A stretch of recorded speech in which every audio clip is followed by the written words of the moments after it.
So apparently you all liked our first episode, so I guess we're making another one? Huh?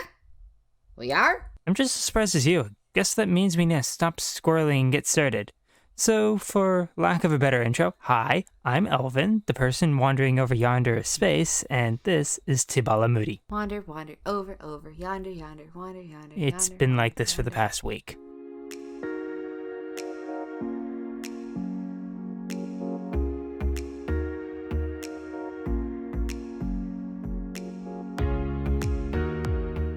Starting off our 3 weeks is this week's game by Foxy No-Tail, officially known as Long Shot, or as the scoreboard and everyone since calls it, Shooty Shooty Bang Bang. Jade, Foxy, Slack, JC, Lyarrah, Silent, and Zoe showed up to play, which made determining who battled who interesting, as Jade was the only Team 3 member present. Lee was up first against Foxy and chose a trident as her weapon of choice. After she was defeated, Zoe was up against Slack, and right off the bat attempted to bend the rules by pointing out that they don't say he has to use arrows in the crossbow. Is he in position? Yeah. Yes. Wonderful. The Hey, lights so, are off when you're in I will position. TNT a base if you're cheating. so did you 3, know that firework rockets 2. don't have gravity when they're shot out of a crossbow? That's cheating. Yeah, the crossbows were quite clearly given with arrows. It says choose your weapon. Yeah. It Well, didn't then say I will you go can ahead choose and my yield, weapon. Your and ammunition did it. then I'll go ahead and back out now, and you can go ahead and have that then. Yep, I'm not playing that game. You can have it. I'll forfeit. Yep. Upon realizing he was up against the pyrotechnic-wielding undead, Slack decided to forfeit. After which point, Zoe realized that the pillars were too far apart for fireworks to reach anyways. Zoe then goes up against JC for a tiebreaker round and knocks her off almost immediately with the first arrow. Up third for Team 1 was Silent, who chalked up a swift victory against JC first before going up against Jade, allowing Team 1 to win 3-2-0. Dadcraft has decided he's had enough of the obnoxious castle staring constantly into his soul, and that the newly extended Chicken King castle has got to go. Explosively. 3, 2, 1. We're gonna shoot this guy right here. Flame arrow. Let's go. Here we go.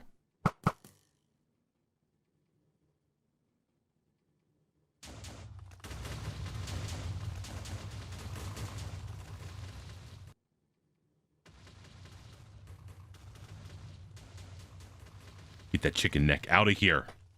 The rubble made an excellent foundation for Dadcraft's new properly thematic lookout point, which he connected to his base via an ocean tunnel. And then as we walk through, but look out there. Look at all the stuff that's available to us out there that we can build. Like, it's deep, goes way down. And then out here we can maybe have some more stuff. It's going to be amazing. We can see all the boats from underneath. Oh man, I love it. Continuing to stick to his theme, he's hidden a small sheep farm underneath an overturned shipwreck in the bay of his fishing village. Foxy starts off by planning an upgrade to the raid farm with Slack so that it doubles as an iron farm. They test it in a creative copy, trying different layouts to see if they work, eventually settling on one with a village in the raid spawn chamber. They then meet up again to build the iRaid farm on the server. Foxy updates the storage system, destroying his frame rate in the process. Yeah, all of this is going to have to go, Slack. It's all going to have What to do you go. mean? What do you mean it's all Yeah, gotta go? it's no good. It's no, it's just too. It's no. Oh, jeez. No, I can't see any more of the frames. Foxy, Foxy, Foxy, I've got Foxy. 1 frame per second. Why? Why am I like? I can't move. Foxy! Help! Why? I'm still What is this chopping. I'm mess? not even holding the mouse anymore. Oh, jeez.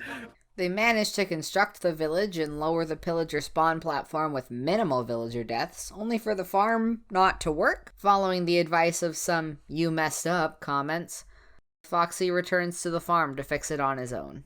After testing some improvements in a creative copy, he implements them on the server, and absolutely nothing goes wrong. Now all you've got to do, chaps, is go down that nice hole that I prepared for you. There you go. What a lovely time you're having down there. Yes. Oh, wait. Ah! Oh, no. Oh, that is not... I didn't mean to do that. Now I'm going... Oh, jeez. I didn't mean to do that at all. Oh, I've picked up the trident. No, now I'm going to just try and... No, I don't want to trade with them. I'm stuck in here forever. Let me out. No. Oh, jeez. He finally gets the farm to work after making even more adjustments to the design. Meanwhile, on Foxy's patron server, Big Chicken, Geraldine, and Mr. Onion meet with a surprising visitor. Jack has returned. Foxy's Time Lord son stops by on his journey through time and space with grave news. Foxy is missing, none of the TV members showed up for Season 3, and there are numerous Chucks roaming about the multiverse, some of which were disguised as other characters throughout the Foxyverse. He convinces Big Chicken and Geraldine to take a Chucknet ship to go find their friend, while Mr. Onion takes the opportunity to steal Jack's TARDIS. So, remember when we mentioned that we expected more amazing builds from Slack last episode? Yeah. So, Dragon. What? Not you. Oh. Slack made an awe-inspiring dragon that towers over the bases nearest the spawn village. It literally glitters when viewed in RTX, and if that isn't enough to impress you, it's also made out of an immense amount of semi-precious materials. To say that I'm in love with this thing would be a minor understatement. In between some of the iRaid farm nonsense with Foxy, he discovers a new Sphinx has popped up at his base over the stream weekend. What is... Oh my god. Oh my god. That is a statue of Toretto. Oh my god, the level of detail in that little thing. I can genuinely see him in that. Toretto! Toretto! It's you! Look! Once he's done comforting his other puppies for not being included, Slack sets about making himself a working iron farm over by his witch farm. Foxy then shows up to tell him the joyous news that he actually fixed the iRaid farm, and Slack has to come clean about the fact that he was cheating on their farm project with a side farm. We're iron rich. Yeah, I mean, I didn't this week, go and build another iron farm without you trying the workstation thing at the witch hut. There's not... You've done what now? Huh?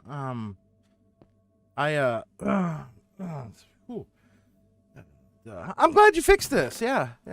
So hang on. So you've gone off and built your own iron farm at your own base without me. Ours. I know you've had a lot going on. You've been feeling kind of ill this week, and I figured I'd do it as a surprise. We helping each other.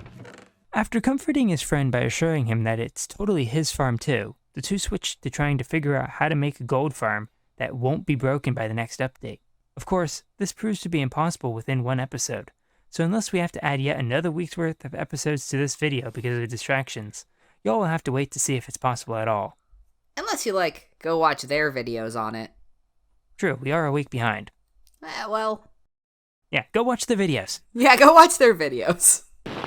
Beardstone has had a bit of trouble in his city this week, having to deal with a reenactment of insert zombie movie here, with the coming of the mailman apocalypse. You're mad. Did you just create a zombie apocalypse in my city? Well, technically it was a mailman apocalypse. A mailman apocalypse. Yeah, they were delivering things to you. I know. After fighting off about 60 zombies wearing Laman's Loy heads, he then turns his theater into, dramatic pause, a theater. He gets it all set up and ready with concessions, balcony seating, and a stage for Truly Bedrock the musical as soon as it's written. He only forgot one thing, a Statler and Waldorf balcony for us to comment on the show from. After dealing with the mailman apocalypse in his city, Beardstone prepares a hill between his and Tizzy's bases for a Barn Bros headquarters, for which they have an interesting idea to make it fit within their bases. Yeah, exactly, yeah. So I'm thinking, we'll sort of halve the land, we'll build one building, but half of it will be in my style, and half of it can be in your colourful style. So from your base, it fits in and looks like part of your base, and the same from my side. That could be interesting. But your side could be like a skyscraper, mine could be like build a poop, like poop pixel art. Yeah. After leaving Tiz with the job of pig-napping Silent, Beardstone shows off the progress that he's made on his city, including the subway station, and attempts to bribe both Silent and Jesse into giving him their heads. Beardstone then decides that the best way to obtain Pigglesworth's head is to take advantage of the fact that Piggy believes the server is a VR RPG and sets up a little quest system. The quest takes the player between 3 locations: a ruined village, a shipwreck, and a pillager outpost. With the bribes and traps completed, Beardstone returns to his city to build a stone generator, which then turns into a building for a pickle farm, which also doesn't get built. Because of his amount of free time is about to shrink, he decides to build a bunch of buildings that he can fill later, and does a bit of decorating around them. He also receives word that Pigglesworth has taken the bait, and so moves the quest cat and its barrel to the shopping district to open up the fun to the rest of the server. After his break for some games, Pigglesworth has resumed his war on dumb with vigor. I'm going to mess with the dumb store, but I don't want to cheat the dumb store. We want to do this fair and proper. So I got one more stack. We'll have to get some more deep slate, cobbled deep slate, and then we can start trading that. And yeah, I've got my copper blocks back. Is there copper trades? Copper. 16 copper for a dumb? 16 copper ore for a dumb. There's an awful lot of copper ore here. There's an awful lot of dumb. Oh, there's dumb. After stocking more diamonds in his Dumb the Diamond shop, he then discovers Scam 5 and after some deliberation, decides that he can do multiple quests at once, and so takes part in being scammed. Tizzy's been hard at work improving his base by furnishing the Barbie castle with tasteful decor. Is just like messy carpet. Like, this is my thinking rug, right? If I'm not sure what I'm gonna do today, I'm gonna come over here, I'm gonna look at this rug, and it's gonna get me all kinds of inspired. It's really bright and colorful, and the wall as well. And look behind me, this. As well as adding a carnival scene just outside his Rainbow Apocalypse area. Of course, the construction of the main tent is split up with an epic wither fighting sequence wherein he gets a beacon set up to empty out a giant pit for his gold farm, which is what the tent will be hiding. He starts the rest of the carnival setup only to be interrupted by the scoreboard, asking him to get revenge on Bruno. Get revenge on Bruno and be rewarded. Do it. Do it. Do it. Just saying do it on every single page. So yeah, I did. I got revenge on Bruno. Oh, come on! We were gonna be nice to Tizzy this time. Are you actually kidding me right now? Anyway, he did that by filling the man's house with what I can only assume is at least 3 shulker boxes of poop. The scoreboard rewarded him with a pink eye cure. Everything is great. La-di-da. Oh no, the poop has returned, consuming his brand new tent. Wonderful. But he also created a parade of colorful sheep, parrots, and tiz-toms frolicking down the Mario Kart-esque rainbow road leading to his castle, which adds a lot of life to the area. Zap's been busy over the last few weeks.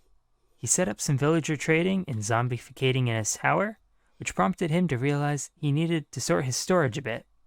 While doing so, he realized he had no vines, which prompted what I think was the first purchase from Groove's Vine Shop. Because what am I going to do with 20 diamonds? 1, 2, 3, 4, 5, 6, 7, 8, 9, 10, 11, 12, 13, 14, 15, 16, 17.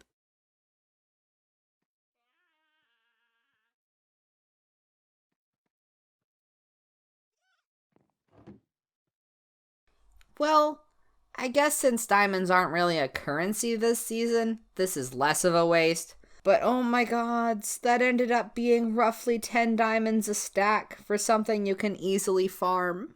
Speaking of farms, Zap also set up a melon and pumpkin farm and a blaze farm in another fortress, which involves slabbing off the entire nether and blocking up the blaze spawner nearby to make the farm more efficient, and precariously setting up automatic storage over a lava ocean on a floor made of nearly invisible glass. Which I can only assume was to make me specifically anxious.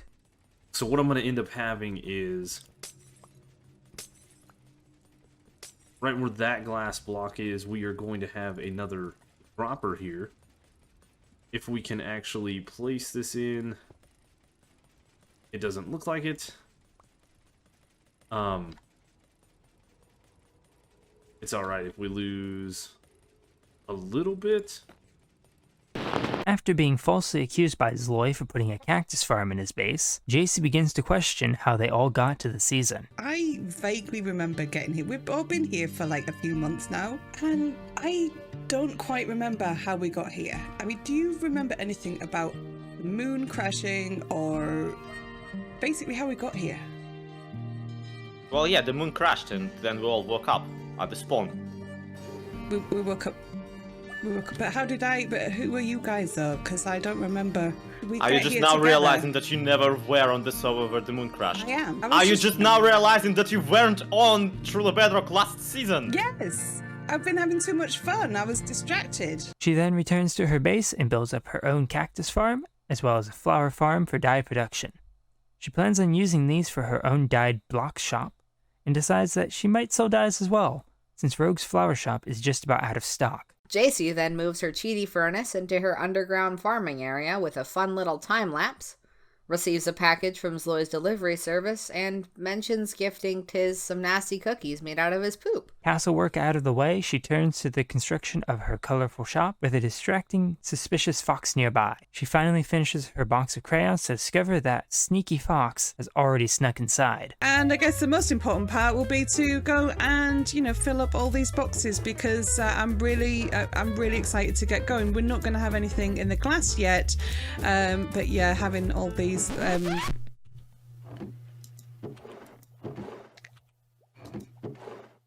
I've been fox pooped. I've been pooped on. Here's Tom's getting double price on brown concrete. I'm just saying.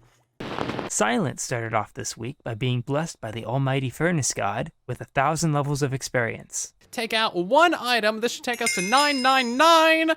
Oh, I'm so excited for this. It's gonna be the first time ever having 1,000 levels. Alrighty.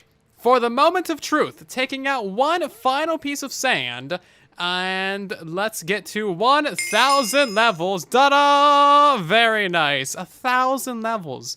Utterly insane. I've never had this much experience before. He considers taking Beardstone's bribe for his head, but doesn't trust that Beardstone didn't just take the gold from the Abba caving for the bribe. He then returns to his pointy castle of doom to build a 17 by 17 lava farm directly over his villager trading hall. Is above a villager trading hall a bad place for a lava farm? I mean, just asking for a friend. I wouldn't think of putting a lava farm above a villager trading hall. No, I value my villagers way too much for that. But also, like, is it a bad place? I don't think it's a bad place. We're gonna put it right here. He gathers several double chests of buckets before realizing that the farm might be a bit overkill. After slaughtering his opponents with his killer aim and telling Foxy where he should have used the diamonds and the fireworks for long shot. If you accidentally kill the other person, that's on you. What if we purposely kill the other player? That's fine. When you fall off the pressure plate, by the way, a rocket comes out and it does a nice, pretty explosion that was very expensive because I had to make the rockets with diamonds. So please don't waste them. You made the rockets out of diamonds? With diamonds? Yes. Why? Why would you do that? Because I didn't have anything else to spend my diamonds on this season. You could have given me your diamonds. I sell many things. I don't like giving you diamonds. You're always too rich anyway. That's fair. That's fair. Oh, wow. Silent turns back to filling his castle with redstone, starting with a multi-item storage system. Lyarrah starts off by showing off the work she's been doing on the bottom of her base's lake bed, converting it to a mix of prismarine, cobblestone, and mossy cobblestone. She then receives a visit from Alice, who is delivering calcite, and meets up with Zloy, who has finally spotted the dripstone in his apartment. Well, there's only like 2 or 3 people who consistently ruin my day. So when I opened the door into my town apartment and see this. I did this in July. What? They chat a bit about Alice, which serves as exposition fodder and leads to more questions than answers. She took the gold pillar from the Team 1 Abba Caving winnings and traded it all to Piglins before finding out that it's part of a payment to Silent and having to panic gather more gold to replace it.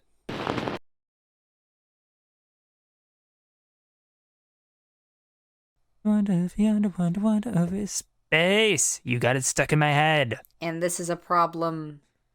How? Do water over yonder.